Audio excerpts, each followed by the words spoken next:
आप देख रहे हैं जोहार झारखंड। पश्चिम सिंहभूम में सीआरपीएफ जवान बादल मुर्मू के 15 दिन से लापता होने का सनसनीखेज मामला सामने आया और इस जवान के हनी ट्रैप होने की आशंका जताई जा रही है। झारखंड पुलिस के साथ साथ सीआरपीएफ की टीम सरगर्मी से उसकी तलाश में है, लेकिन अब तक कोई भी सुराग नहीं मिला। कहा जा रहा है कि सीआरपीएफ जवान लंबे समय से मोबाइल पर एक लड़की से बातें करता था। वो 6 जनवरी को उससे मिलने टोटो के सोरजो हातू गांव गया और इसके बाद से वो बेस कैंप नहीं लौटा। लापता जवान सरायकेला के राजनगर का रहने वाला था और कहा जा रहा है कि ये जवान नक्सलियों के बिछाए हुए हनी ट्रैप के जाल में फंसा। इस सिलसिले में सीआरपीएफ की ओर से मुफस्सिल थाने में जवान के लापता होने की शिकायत दर्ज कराई गई है। और पश्चिम सिंहभूम से एक बड़ी खबर हम आपको बता रहे हैं। लड़की के बुलावे पर बेस कैंप से निकला था जवान, जिसका कोई पता नहीं है। हालांकि ये आशंका जताई जा रही है अभी उसकी खोजबीन जारी है और सीआरपीएफ के बाकी जो जवान हैं, पूरी टीम लगी हुई है इस जवान को ढूंढ निकालने के लिए। लेकिन सबसे बड़ी बात है कि जवान के जो घर वाले हैं उन्हें भी इस जवान के कहीं भी उनका कुछ पता नहीं है, उन्हें भी कोई जानकारी नहीं है। और ऐसे में अब जब ये वक्त गुजरता जा रहा है तो अनहोनी की आशंका भी लोगों को सता रही है। हालांकि ये जरूर कहा जा रहा है क्या हनी ट्रैप का ये जवान शिकार हो गया। तो एक बड़ी खबर जिसकी तस्वीरें हम आपको दिखा रहे हैं। बेस कैंप से 15 दिन से गायब है ये जवान, जिसकी खोजबीन जारी है। नक्सलियों के जाल में हो सकता है कि ये जवान फंस गया हो।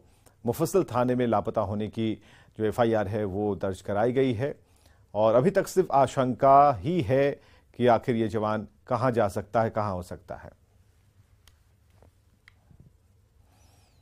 धनबाद के बरवा अड्डा में नेशनल हाईवे नंबर 2 पर बेकाबू बस ने बाइक सवार युवक सुनील डे को रौंद दिया। दुर्घटना में युवक ने घटनास्थल पर दम तोड़ दिया, जबकि हादसे के बाद बस को घटनास्थल पर खड़ा करके ड्राइवर भाग निकला।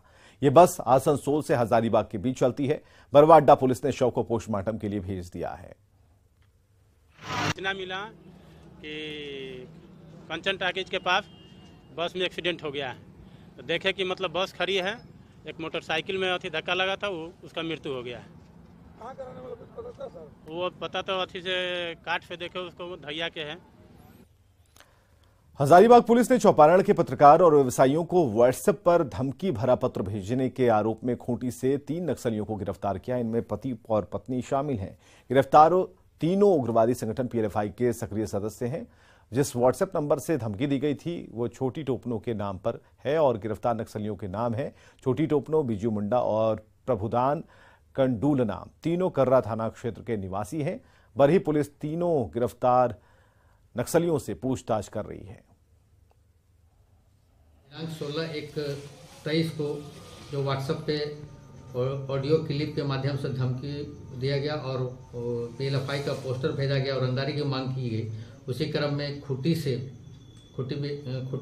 पे हम लोगों ने रेड करके 3 अपराध कर्मियों को वहां से गिरफ्तार किया। इन अपराध कर्मियों में सभी लगभग पीएलएफआई के सक्रिय सदस्य हैं और इन पे रांची समेत खूंटी जिला में दर्जनों कांड दर्ज है। लोहरदगा में प्रदेश कांग्रेस के कार्यकारी बंधु तिर्की ने पार्टी कार्यकर्ताओं के साथ बैठक की है, जिसमें वित्त मंत्री रामेश्वर उरांव और पूर्व विधायक सुखदेव भगत के साथ बड़ी संख्या में पार्टी नेता और कार्यकर्ता शामिल हुए। इस मौके पर 26 जनवरी से शुरू हो रहे हाथ जोड़ो अभियान को सफल बनाने के साथ साल 2024 में होने वाले चुनाव में कांग्रेस की जीत सुनिश्चित करने की रणनीति पर चर्चा हुई। तमाम जिलों में जाके हमारे जो जिला के कार्यकारिणी समिति, उसके बाद जितने भी अग्रणी हमारे जो मोर्चा है उनके कार्यकारिणी समिति को सही तरीके से गठन कर जिला से लेकर प्रखंड से लेकर के पंचायत से लेकर बूथ तक पहुंचाना है। और विगत दिनों जो हमारे आदरणीय राहुल गांधी जी जो 5 महीने से भारत जोड़ो यात्रा पर कश्मीर से लेकर कन्याकुमारी तक चल रहे हैं, 30 तारीख तक उसकी समापन होना है। एक नया कार्यक्रम हमारा हाथ जोड़ो कार्यक्रम। प्रदेश बीजेपी अध्यक्ष दीपक प्रकाश ने कहा कि पूरे झारखंड में जंगल राज है और झरिया इसका अड्डा है, जहां दलित बीजेपी कार्यकर्ता की हत्या कर दी गई थी। इससे दलितों में भारी आक्रोश है। दीपक प्रकाश धनबाद के झरिया में मृत बीजेपी कार्यकर्ता के परिजनों से मिलने पहुंचे थे। उनके साथ प्रदेश कार्य समिति के सदस्य रागिनी सिंह भी थी। दीपक प्रकाश ने परिजनों को हिम्मत दी और इंसाफ दिलाने का वादा किया। प्रकार से हत्या की गई एक दलित परिवार का एक नौजवान को उससे पूरे प्रदेश में दलित समाज भी आज आक्रोशित। इस प्रदेश में जंगल राज आया है, तो जंगल राज का अड्डा अगर कहीं बना है तो वो धनबाद के इस जमशेदपुर के गोपाल मैदान में झारखंड का सबसे बड़ा टूसू मेला लगा और इस मौके पर चारों तरफ मिनी भारत की छटा बिखर पड़ी। इस मेले में झारखंड के साथ पश्चिम बंगाल और उड़ीसा के ग्रामीण भी शामिल हुए। झारखंड एकता मंच की ओर से आयोजित इस मेले में कई ग्रामीण टूसू प्रतिमा के साथ पहुंचे थे। ढोल नगाड़ों की थाप पर हुए सांस्कृतिक कार्यक्रम का जमकर मजा लिया। टूसू मेले में शामिल प्रतिमाओं को कैश इनाम देने का भी ऐलान किया गया और इस मौके पर बिखरी सांस्कृतिक बयार में बीजेपी सांसद विद्युत वर्णन महतो भी बह गए और उन्होंने भी माइक थामकर टूसू गीत गाया।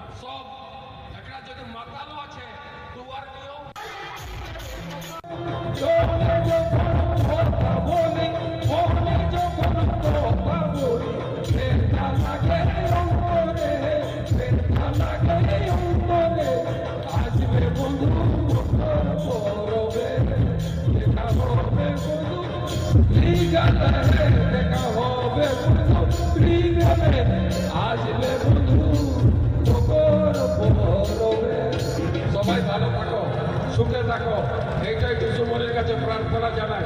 সবাইকে আমার জোহার, নমস্कार, ধন্যবাদ। सभी का बीच में बात को रखा, सबने तय किया कि हाँ ये होना चाहिए। वो कौन सा त्योहार होना चाहिए? वो टूसू होना चाहिए। जो हम लोग गरीब से गरीब जो झारखंडी है वो एक गमछा खरीदेंगे, एक भले गेंजी खरीदेंगे, लेकिन संक्रांति में पहनेंगे। ये उनका ये खुशी है। कोडरमा में झारखंड राज्य महिला ताइक्वांडो प्रतियोगिता का आयोजन किया गया। 2 दिवसीय प्रतियोगिता में राज्य की 300 महिला खिलाड़ी शिरकत कर रही हैं। लगातार दूसरी बार राज्य स्तरीय महिला प्रतियोगिता की जिम्मेदारी कोडरमा को मिली है, जिसमें कई राष्ट्रीय स्तर के खिलाड़ी अपनी प्रतिभा का जौहर दिखा रही हैं। प्रतियोगिता में हर उम्र की लड़कियां हिस्सा ले रही हैं। प्रतियोगिता के उद्घाटन के मौके पर मुख्य अतिथि एसपी कुमार गौरव और ताइक्वांडो फेडरेशन ऑफ इंडिया के जनरल सेक्रेटरी प्रभात कुमार शर्मा मौजूद थे। कोडरमा में ऑर्गेनाइज हो रहा है, पिछले वर्ष भी हुआ था और मुझे सौभाग्य था कि उसमें पार्टिसिपेट करें, उसमें मौजूद रहे। इस वर्ष भी हो रहा है और ये एक बहुत अच्छा प्लेटफॉर्म है हमारे बच्चों के लिए कि पूरे स्टेट लेवल के टैलेंट के साथ अपना वो टैलेंट को दिखाएं, अपनी स्किल्स को दिखाएं और अपने आप को इम्प्रूव करें। झारखंड ताइक्वांडो संघ के द्वारा एक बहुत ही अच्छा पहल किया गया। ये राष्ट्रीय स्तर पर भी नहीं है कि लड़कियों के लिए अलग से कोई टूर्नामेंट होता हो, लेकिन झारखंड ने ऐसा प्रयास किया है। ये दूसरा वर्ष है जहां लड़कियों को अलग से एक अवसर दिया जा रहा है अपनी स्किल को, अपने टैलेंट को टेस्ट करने के लिए, स्किल करने के लिए। झारखंड के एक स्कूल की 8वीं कक्षा की छात्रा ने एक बच्ची को जन्म दिया और इस सिलसिले में महिला थाने में प्राथमिकी दर्ज कराई गई है, जबकि डीईओ के नेतृत्व में बनी शिक्षा विभाग की कमेटी ने जांच शुरू कर दी। फिलहाल सदर अस्पताल में बच्ची मां और बच्चे दोनों स्वस्थ हैं। बीती रात पेट में दर्द होने पर इस छात्रा को सदर अस्पताल ले जाया गया, जहां छात्रा के गर्भवती होने का खुलासा हुआ। इस दौरान छात्रा ने नॉर्मल डिलीवरी से बच्चे को जन्म दिया और इस बच्ची का एडमिशन पिछले साल अगस्त महीने में स्कूल में हुआ था। उस समय उसके गर्भवती होने का पता नहीं चला था। कहा जा रहा है कि इस छात्रा का रिश्ते में शादीशुदा चाचा से प्रेम प्रसंग चल रहा था। जोर से चिल्लाने लगी तो फिर हम लोग तुरंत इसको सदर में एडमिट किए और वहाँ देखे और वहाँ से जांच से पता चला कि नहीं हो गर्भवती है और तुरंत उसका प्रसव होने वाला है। तो हम लोग उसका प्रसव क्रिया करवाए। उसके बाद फिर हम लोग FIR दर्ज करवाने भी गए थाना में। जो है मेडिकल इशू नहीं हुआ, इस तरह का कभी तबीयत खराब या इस तरह की कोई जानकारी से प्राप्त नहीं हुई, तो इस बारे में ही जांच चल रही है। और जहाँ तक बात है, ये संज्ञान में आने के बाद में एक महिला थाना में FIR करवाया गया है। जांच की प्रक्रिया चल रही है, जो भी होगा दोषी को सजा मिलेगी। लातेहार पुलिस ने किरारी के जंगल में छापेमारी की, जिसमें जेपीसी के 4 उग्रवादियों को गिरफ्तार किया गया, जो केईसी नाम की कंपनी पर हमला करने की योजना बना रहे थे। कुछ महीनों से इनके द्वारा कोल कारोबारियों, ठेकेदारों और ईंट भट्टा व्यवसायियों से रंगदारी की मांग की जा रही थी। इनके पास से 2 लेडेड देसी कट्टा, 3 कारतूस, 2 मोबाइल फोन बरामद किया गया है। पूछताछ में उग्रवादियों ने कई घटनाओं में अपनी संलिप्तता स्वीकार की है। तो एक विशेष दल का गठन किया गया, जिसका नेतृत्व एसडीपीओ लातेहार कर रहे थे। साथ में चंदवा थाना प्रभारी, हेरहन थाना प्रभारी और अन्य ऑफिसर्स थे। इन लोगों ने तत्काल रेड किया और जिससे 4 लोगों की गिरफ्तारी की गई है। तो उसमें हालांकि रहने वाले ये सभी पांकी थाना क्षेत्र के हैं और इनके द्वारा एक तरह से कहिए गिरोह बना करके लेवी और वसूली और धमकी देने का काम किया जा रहा था। बोकारो के लक्ष्मी मार्केट में कार पर सवार अपराधियों ने दिन दहाड़े फायरिंग करके दहशत फैला दी। प्रत्यक्षदर्शियों के मुताबिक सफेद रंग की कार पर सवार 2 अपराधी नीचे उतरे और दुकानदारों से गाली गलौज करने लगे। इसी दौरान अपराधियों ने 3 राउंड हवाई फायरिंग की। इससे लक्ष्मी मार्केट में दहशत फैल गई। गनीमत रही कि अपराधियों की गोली किसी निर्दोष को नहीं लगी। वारदात के पीछे आपसी विवाद की बात कही जा रही है। बोकारो पुलिस ने अपराधियों की धरपकड़ तेज कर दी है। इधर उधर बस घूम के पूछ रहा था, गाली गलौज कर रहा था, तो उसके बाद बस फायरिंग करके फिर चले गए। कितना फायरिंग किया? फायरिंग किया। कितना लड़का लगता? 2 लड़का। क्या था गाड़ी? गाड़ी तो व्हाइट कलर का था बस। कहाँ पे आपको दुकान पे गाली गलौज किया? नहीं, गाली नहीं, पूरे से मार्केट में पूरा घूम के मार्केट में किसी कार से आए और हवाई फायरिंग करके चले गए हैं। इसमें पुलिस छानबीन कर रही है। घटना स्थल पे आसपास जो भी नेबरिंग थाना के पदाधिकारी वो भी उपस्थित हो गए हैं और हम लोग लगातार इस पे चेकिंग भी लगाए हुए हैं और जल्द ही इसका हम लोग उद्भेदन करेंगे। G20 को लेकर झारखंड की सियासत गर्माती जा रही है। जेएमएम ने सवाल उठाते हुए कहा कि G20 से झारखंड वासियों को सरना कोड नहीं मिल जाएगा। इस पर पलटवार करते हुए बीजेपी ने कहा कि छोटे दिल वाले दल ही ऐसे मुद्दों पर सियासत करते हैं। G20 का जो वेन्यू तय किया गया भारतवर्ष में आयोजन हो रहा है, बहुत ही खुशी की बात है, गर्व की बात है पूरे देश के लिए। हालांकि इससे पहले भी कई एक ऐसे क्षण आए हैं भारत में, हम लोगों ने देखा है कि बहुत बड़ी बड़ी आयोजन इस देश में हुए हैं, परंतु मुझे लगता है कहीं न कहीं एक ऐसी मानसिकता से ग्रसित लोग हैं सत्ता शासन में बैठे हुए, जो ये कोशिश करते हैं कि हर अवसर को हम उसका कुछ राजनीतिक फायदा उठा लें। हालांकि वो उसमें सफल नहीं होंगे। अब सियासत करने वाले लोग सियासत करें, छोटे दल के छोटे मन के लोग, जिनका मन ही छोटा है, दिल छोटा है, छोटी सोच है, वो हल्की टिप्पणी कर रहे हैं। दुनिया आज प्रधानमंत्री नरेंद्र मोदी जी को सैल्यूट कर रहा है। अब छोटे दिल और दल वाले लोग कुछ टिप्पणी करेंगे तो झारखंड की जनता और देश की जनता उनको माफ नहीं करेगी। रामगढ़ उपचुनाव को लेकर कांग्रेस और आजसू में जुबानी जंग जोरों पर है। कांग्रेस ने जहां बीजेपी पर आजसू के सामने घुटने टेकने का आरोप लगाया है, वहीं इस आरोप का आजसू विधायक लंबोदर महतो ने पलटवार किया और कहा कि झारखंड में हुए 4 उपचुनाव में आजसू ने बीजेपी का साथ दिया है। रामगढ़ आजसू की परंपरागत सीट रही और यहां लगातार 15 साल तक आजसू के विधायक रहे और इस उपचुनाव में उनकी पार्टी की ही जीत होगी। 4 उपचुनाव झारखंड में हुए और चारों उपचुनाव में आजसू पार्टी ने भारतीय जनता पार्टी को साथ दिया है। रामगढ़ विधानसभा सीट की रही बात तो निश्चित रूप से रामगढ़ विधानसभा सीट एनडीए गठबंधन के घटक दल आजसू की परंपरागत सीट रही है। यहाँ पर लगातार 3 बार से हमारे विधायक रहे, तो निश्चित रूप से ये आजसू का परंपरागत सीट है जिसमें घुटने टेकने की बात कहा। रामगढ़ के डीएमओ ने रेलवे से 1,72 लाख की रॉयल्टी मांगी है। सिद्धवार सांकी ट्रैक में पत्थरों के इस्तेमाल के एवज में खनन विभाग ने यह दावा किया है।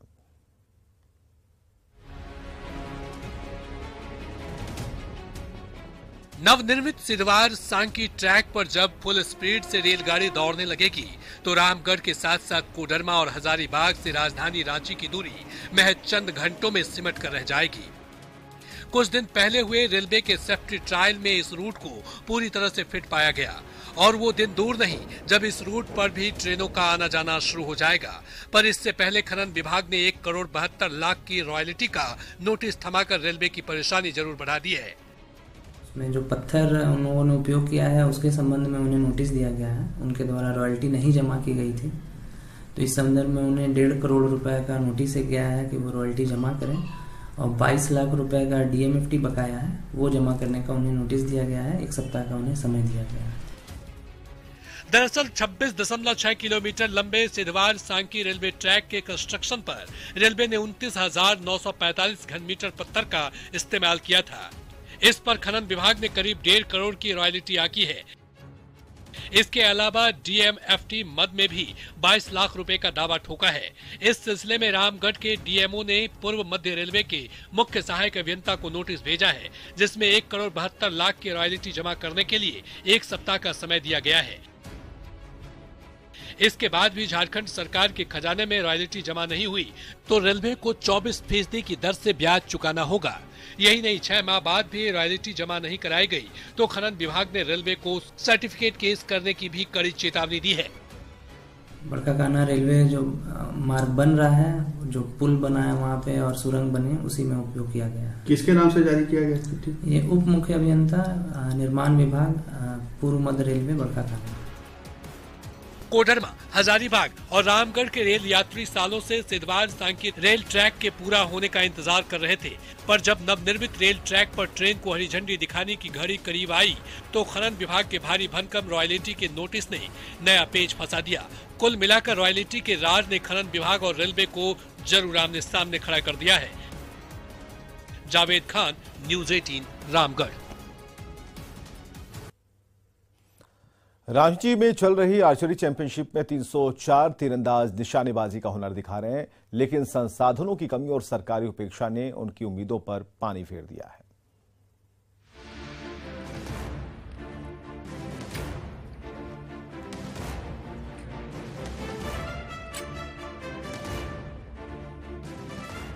खाली पेट,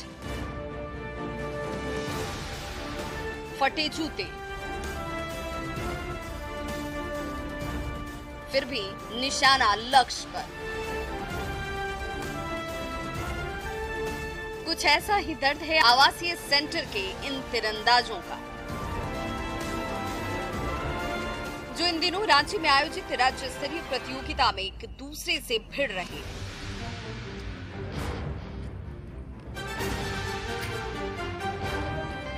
इन सबका मकसद एक है, लक्ष्य पर सटीक निशाना साधना और झारखंड का नाम रोशन करना।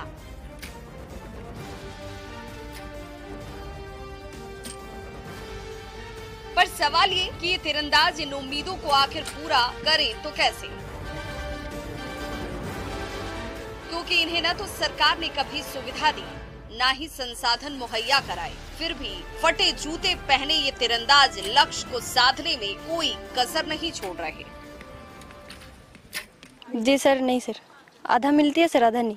तो कौन सी सुविधा नहीं मिल रही है? जी सर, शाम का नाश्ता हम लोग को अच्छे से नहीं मिलता सर। फिर जूता जो मिलता है वो 1 साल भी नहीं टिकता सर, फट जाता है। 1 साल में मतलब एक ही बार मिलता है, वही सब टिकाना पड़ता है सर। तो इसीलिए अगर मतलब फट जाता है तो हम लोग खुद से खरीदते हैं सर। उसके बाद हम लोग मतलब खेलने कहीं जाते हैं तो खुद से पैसा मतलब खर्चा करना पड़ता है सर। खिलगांव के आर्चरी सेंटर में राज्य भर के 9 आवासीय केंद्रों से आए इन सभी 304 तीरंदाजों का एक ही सपना है, लक्ष्य को भेदना और मेडल पर कब्जा जमाना। अपना सपना पूरा करने के लिए ये निशानेबाज पूरी मेहनत भी कर रहे हैं, पर सरकारी उपेक्षा और संसाधनों की कमी के शिकार ये तीरंदाज अपना ख्वाब पूरा करे भी तो कैसे करें।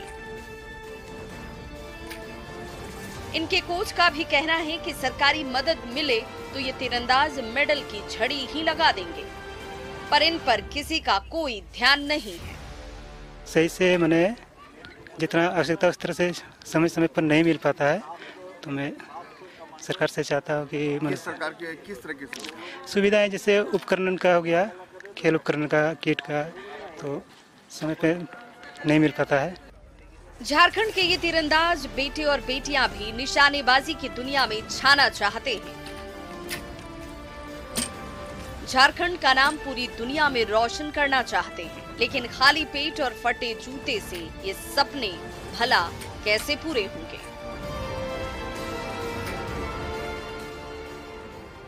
लेकिन साफ है, खिलाड़ियों की शिकायत है कि उन्हें डाइट भी पर्याप्त नहीं मिल रहा है, जूते भी फट जाने के बाद नहीं मिलते हैं। लिहाजा खिलाड़ी ये साफ कर रहे हैं कि अगर उन्हें पर्याप्त सुविधाएं मिले, किट मिले, संसाधन मिले तो भी पदक दे सकती हैं।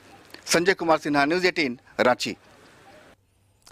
देवघर के बाबा धाम में इस बार महाशिवरात्रि में बॉलीवुड सितारों का जमावड़ा लगेगा। सांसद निशिकांत दुबे ने इसकी घोषणा मंदिर में की है।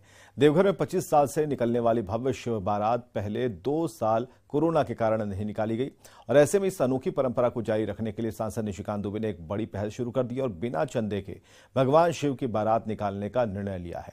इसमें बॉलीवुड के सितारे भी शिरकत करेंगे। इस बार बिना चंदा चिट्ठा के, क्योंकि मैं जो कार्यक्रम में इन्वॉल्व होता हूँ उसमें कोई चंदा चिट्ठा नहीं होता है। इस बार मैंने जो है इसको निकलवाने का फैसला किया है और हमने यहाँ के प्रबुद्ध लोगों से आज ही बातचीत की है और इस बार मेला निकलेगा, भव्य मेला निकलेगा और उसमें संजय दत्त, मनोज तिवारी, खेसारी लाल यादव, भाग्यश्री। धनबाद की अनीता मजूमदार ने मायानगरी मुंबई में खूब नाम कमाया है। अनीता का कहना है कि वे बचपन से मॉडलिंग करना चाहती थी। वे कई एल्बम में भी काम कर चुकी हैं। अनीता 2018 में मिस इंडिया में रनर अप रही और उसके बाद कभी पीछे मुड़कर नहीं देखा और ये आज धनबाद नगर निगम की ब्रांड एम्बेसडर हैं। इन्हें साल 2022 में Dada Saheb Phalke fashion lifestyle award मिला है। यही संदेश देना चाहूंगी कि देखो, एक्चुअली लाइफ में हर किसी का एक गोल होता है। अपने गोल को फोकस करो। लोग क्या बोल रहे हैं, लोग के तानों को, ये सब को नजरअंदाज करो, तो ही आप अपने गोल तक पहुंच सकते हो। झारखंड एक कोल कैपिटल है, कोयला का नगरी बोला जाता है इसको, और मुंबई मुंबई ग्लैमर इंडस्ट्री का दुनिया है। दोनों जगह बहुत अलग है एक दूसरे से। बॉलीवुड में मेरा फर्स्ट एल्बम जो आया था शायद मालिया सेठ, जो कि बहुत दिग्गज सिंगर है, उनके साथ एल्बम में काम करना, उनके गाने पे एज ए लीड एक्ट्रेस में काम करना मेरे लिए बहुत बड़ा बात है। और खबरें लगातार जारी हैं, बने रहिए हमारे साथ।